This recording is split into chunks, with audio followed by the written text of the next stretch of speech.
saya Macalir Muri.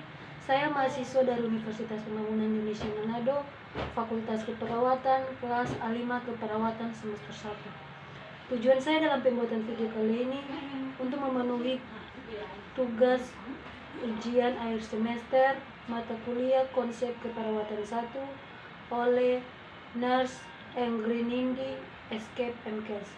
Dan dengan topik yang akan saya jelaskan yaitu tentang upaya pencegahan hipertensi. Nah guys, sebelum kita mengenal tentang upaya pencegahan hipertensi, terlebih dahulu kita harus tahu pengertian hipertensi dan faktor apa yang menyebabkan sampai terjadinya penyakit hipertensi. Yang pertama, pengertian hipertensi. Hipertensi adalah istilah medis dari penyakit tekanan darah tinggi. Kondisi ini dapat mengakibatkan berbagai komplikasi kesehatan yang membahayakan nyawa sekaligus meningkatkan risiko terjadinya penyakit jantung, stroke, bahkan kematian. Tekanan darah bisa diartikan sebagai kekuatan yang diberikan oleh sirkulasi darah terhadap dinding arteri tubuh, yaitu pembuluh darah utama yang berada di dalam tubuh. Besarnya tekanan ini bergantung pada resistensi pembuluh darah dan seberapa keras jantung bekerja. Semakin banyak darah yang dipompa oleh jantung dan semakin sempit pembuluh darah arteri, maka tekanan darah akan semakin tinggi.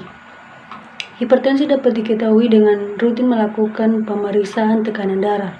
Setidaknya orang dewasa dianjurkan untuk melakukan pemeriksaan darah, termasuk tekanan darah setiap 5 tahun sekali. Penulisan hasil tekanan darah berupa 2 angka. Angka pertama atau sistolik mewakili tekanan dalam pembuluh darah ketika jantung berkontraksi atau berdetak. Sementara itu, angka kedua atau diastolik mewakili tekanan di dalam pembuluh darah ketika jantung beristirahat di antara detaknya. Seseorang bisa dikatakan mengalami hipertensi bila pembacaan tekanan darah sistolik pada pengukuran selama 2 hari berturut-turut menunjukkan hasil yang lebih besar dari 140 mm air raksa, dan atau pembacaan tekanan darah diastolik menunjukkan hasil yang lebih besar dari 90 mm air raksa. B. Faktor risiko hipertensi. Seiring bertambahnya usia, seseorang akan memiliki kemungkinan yang lebih tinggi untuk mengalami hipertensi. Beberapa faktor yang bisa meningkatkan risiko hipertensi yaitu yang pertama, berusia di atas 65 tahun, yang kedua, konsumsi makanan tinggi garam berlebihan, yang ketiga, kelebihan berat badan atau obesitas, yang keempat, adanya riwayat keluarga dengan kondisi medis yang sama. Yang kelima, kurang asupan buah dan sayuran. Yang keenam, jarang berolahraga. Yang ketujuh, mengonsumsi terlalu banyak makanan atau minuman yang mengandung kafein. Dan yang kedelapan, mengonsumsi minuman beralkohol. Meski demikian, risiko hipertensi dapat dicegah dengan mengubah pola hidup dan pola makan menjadi lebih sehat secara rutin. Penuhi asupan gizi tubuh seimbang, asupan cairan harian tubuh, dan berolahraga secara teratur. C. Penyebab hipertensi. Hipertensi terbagi menjadi 2 jenis, yaitu hipertensi primer dan hipertensi sekunder. Yang pertama, hipertensi primer. Seringkali penyebab terjadinya hipertensi pada kebanyakan orang dewasa tidak diketahui. Hipertensi primer cenderung berkembang secara bertahap selama bertahun-tahun. Yang kedua, hipertensi sekunder. Beberapa orang memiliki tekanan darah tinggi karena kondisi kesehatan yang mendasarinya. Hipertensi sekunder cenderung muncul tiba-tiba dan menyebabkan tekanan darah lebih tinggi daripada hipertensi primer. Berbagai kondisi yang dapat menyebabkan hipertensi sekunder antara lain, yang pertama, obstruktif sleep apnea atau OSA, yang kedua, masalah ginjal, yang ketiga, tumor kelenjar adrenal, yang keempat, masalah tiroid, yang kelima, cacat bawaan di pembuluh darah, yang keenam, obat-obatan seperti pil KB, obat flu, dekongestan, obat penghilang rasa sakit yang dijual bebas, yang ketujuh, obat-obatan terlarang. D. Gejala hipertensi. Seseorang yang mengidap hipertensi akan merasakan beberapa gejala yang timbul antara lain. Yang pertama, sakit kepala, yang kedua, lemas, yang ketiga, masalah penglihatan, yang keempat, nyeri dada, yang kelima, sesak napas, yang keenam, aritmia, dan yang ketujuh, adanya darah dalam urin. Diagnosis hipertensi. Dokter atau tenaga ahli biasanya akan memakai manset lengan tiup di sekitar lengan dan mengukur tekanan darah dengan menggunakan alat pengukur tekanan. Hasil pengukuran tekanan darah dibagi menjadi 4 kategori umum, yaitu yang pertama, tekanan darah normal adalah tekanan darah di bawah 120 atau 80 mm air raksa. Yang kedua, prahipertensi adalah tekanan sistolik yang berkisar dari 120 sampai 139 mm air raksa, atau tekanan darah diastolik yang berkisar dari 80 sampai 89 mm air raksa. Prahipertensi cenderung dapat membuka dari waktu ke waktu. Yang ketiga, hipertensi tahap 1 adalah tekanan sistolik berkisar 140 sampai 159 mm air raksa, atau tekanan diastolik berkisar 90 sampai 99 mm air raksa.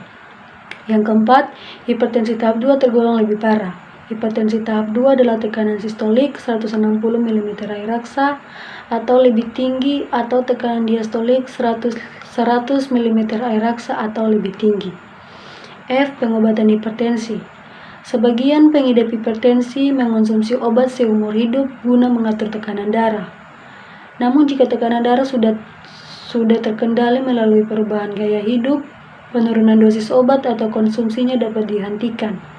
Perhatikan selalu dosis obat yang diberikan dan efek samping yang mungkin terjadi. Obat-obatan yang umumnya diberikan kepada para pengidap hipertensi antara lain: yang pertama, obat untuk membuang kelebihan garam dan cairan di dalam tubuh melalui urin. Pasalnya, hipertensi membuat pengidapnya rentan terhadap kadar garam tinggi dalam tubuhnya. Yang kedua, obat untuk melebarkan pembuluh darah sehingga tekanan darah bisa menurun. Perlu diketahui bahwa hipertensi membuat pengidapnya rentan mengalami sumbatan pada pembuluh darah.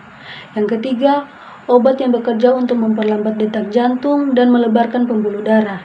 Yang keempat, obat penurunan tekanan darah yang berfungsi untuk membuat dinding pembuluh darah lebih rileks. Yang kelima, obat penghambat renin untuk menghambat kerja enzim yang berfungsi menaikkan tekanan darah. Jika renin bekerja berlebihan, tekanan darah akan naik tidak terkendali. Selain konsumsi obat-obatan, pengobatan hipertensi juga bisa dilakukan melalui terapi relaksasi, misalnya terapi meditasi atau terapi yoga.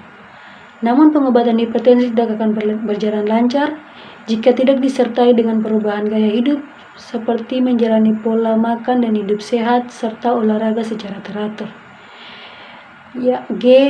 Pencegahan hipertensi. Terdapat beberapa langkah yang bisa dilakukan untuk mencegah hipertensi, yaitu yang pertama, mengonsumsi makanan sehat. Yang kedua, batasi asupan garam. Yang ketiga, mengurangi konsumsi kafein yang berlebihan. Yang keempat, berhenti merokok. Yang kelima, berolahraga secara teratur. Yang keenam, menjaga berat badan. Dan yang ketujuh, mengurangi konsumsi minuman beralkohol. Nah guys, itu merupakan upaya pencegahan pada penyakit hipertensi. Selamat datang di Fakultas Keperawatan Universitas Pembangunan Indonesia Manado. Kampus asri dan elegan yang berdiri sejak tanggal 20 Januari tahun 2009, saat ini memiliki 2 program studi. Program studi ilmu keperawatan dengan gelar sarjana keperawatan dan program studi profesi nurse dengan gelar nurse. Menjadi nurse profesional adalah impian dan harapan banyak orang. Dengan visi menjadi program studi nurse yang menghasilkan nurse yang unggul, kompeten, dan profesional serta berdaya saing dalam bidang keperawatan gawat darurat pada tahun 2022. Kami memberi diri untuk mendidik perawat-perawat pemula dengan bekal ilmu, keterampilan, dan sikap profesional keperawatan tanpa memandang bulu. Kami telah mengasah diri kami dengan pendidik berkelanjutan bahkan kompeten di bidang masing-masing. Bagi putra-putri bangsa yang rindu untuk mengabdi dirinya melayani negeri, melayani orang-orang yang membutuhkan pertolongan dalam bidang kesehatan khususnya keperawatan, jangan ragu-ragu, tetapkan pilihan Anda dengan semangat. Baku-baku bantu, baku backing pandai. Kami siap mencetak Anda menjadi nurse profesional.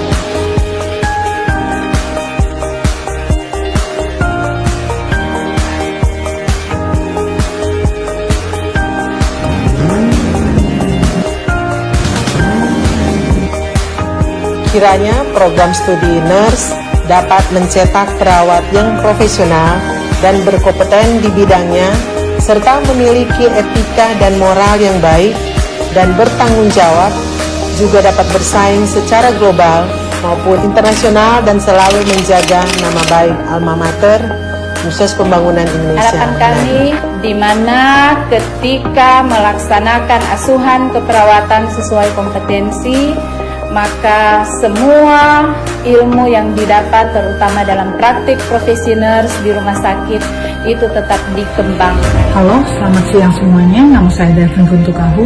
Saya lulusan profesi nurse UNPI. Sekarang saya bekerja di Hamilton, New Zealand. Dan pekerjaan saya itu dealing with people with disabilities and mental health issues. Di dalam video ini, I would like to share with you how UNPI had given me options, updates, especially support from the time I was studying till I get my registration. I would like to give my appreciation buat para dosen dan tata usaha, terutama buat Ibu Dekan yang selalu encourages us to do better. And not only that, they will do whatever they could to help us when needed. So UNPI, you've done so well. And I'm telling you this, I am a proud alumni. Thank you and have a good day. Saya Joyke James Lumatau. Saya adalah alumni UNPI Manado tahun 2016. Saat ini saya bekerja pada pemerintah Provinsi Sulawesi Utara di Rumah Sakit Mata Provinsi Sulut, dan saat ini saya dipercayakan menjabat Kepala Seksi Pelayanan Medis dan Keperawatan. Saya pernah mengenyam pendidikan di UNPI, dan saat ini saya ingin berbagi pengalaman bahwa siapapun calon perawat masa depan saya rekomendasikan untuk menuntut ilmu di UNPI, karena salah satu universitas terbaik yang ada di Sulawesi Utara saat ini adalah UNPI Manado. Pengajarnya, ilmu-ilmu yang diberikan sangat bermanfaat dan sangat kompeten dengan situasi dan kondisi khususnya di dunia keperawatan saat ini. Untuk itu, bravo UNPI. Nah guys, bagi kalian yang ingin untuk bergabung atau mengenal lebih jauh tentang UNPI, ayo bergabung bersama kami di UNPI Universitas Pembangunan Indonesia Manado, Kampus Jaya dan Merdeka. Terima kasih.